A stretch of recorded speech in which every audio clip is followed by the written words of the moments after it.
Let me simply tell you that I'm Francis, and I am from Burkina Faso.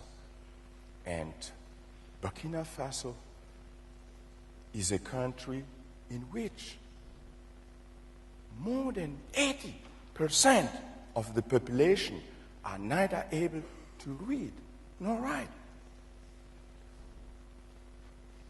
In this country, most of the people never heard the term of architecture or architects, but things are being built due to the lack of money, of secure income.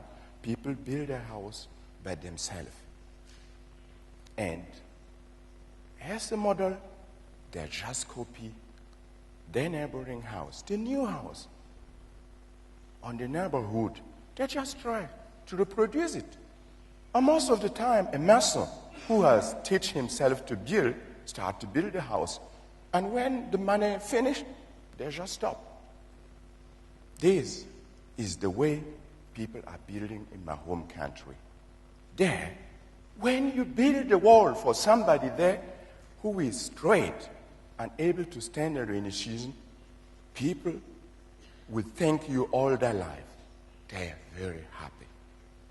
This is the world I am coming from.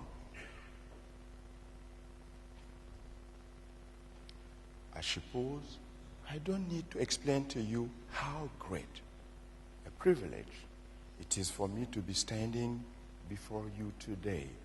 From Gando, my home village in Burkina Faso, to Berlin to become an architect, and to have the opportunity to speak to you is, for somebody like me, a big step. So don't expect from me a lecture about modern architecture, about beautiful architecture. It will be asked too much. I will try to show you how, together with the people of my home country, we are trying to build houses which are able to stand 2, 3, 4, or 5 rainy seasons. This is what I'm doing. Please let me quickly try. This is Burkina Faso, the red one. This is Africa, and you are somewhere here. As you can see, we don't have access to the water. This is a little problem.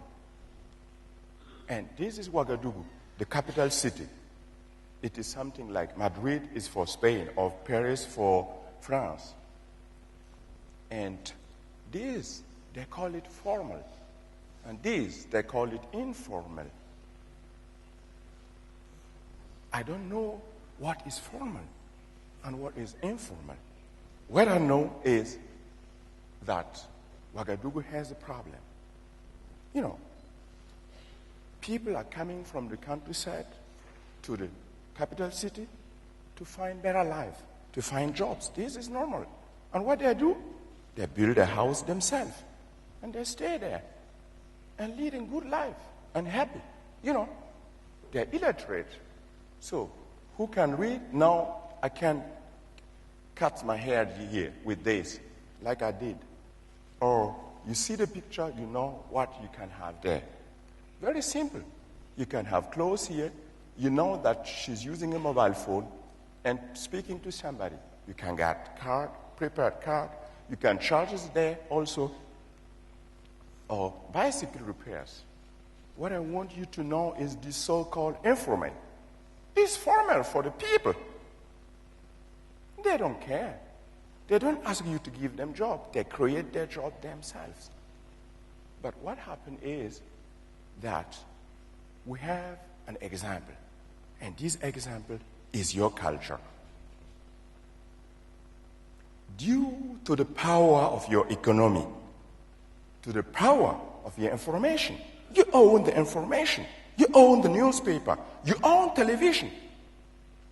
Your culture becomes the strongest one in the world, the leading one. You're putting us under pressure. So we think what we have is not worth to be because you said us this every day. What is coming from Africa is not worth because it's not useful, because it's primitive. please, I don't speak about you. So I am here because you wanted me to come here. I am here because we share the same goal. But the system, like it is this what put us under pressure. This is what I'm criticizing. And we copy your way of life. We want to have our Grand Via or our Champs-Élysées. And we build houses in which we need this to be able to be inside. Glass is beautiful because you did it. And we need this in a country which belongs to the poorest in the world. This is not the right solution. China. China has become an example for us today. People just travel to China to buy cheap merchandise. And by the way, they copy the style, how Chinese are building their house. It is beautiful. Why not?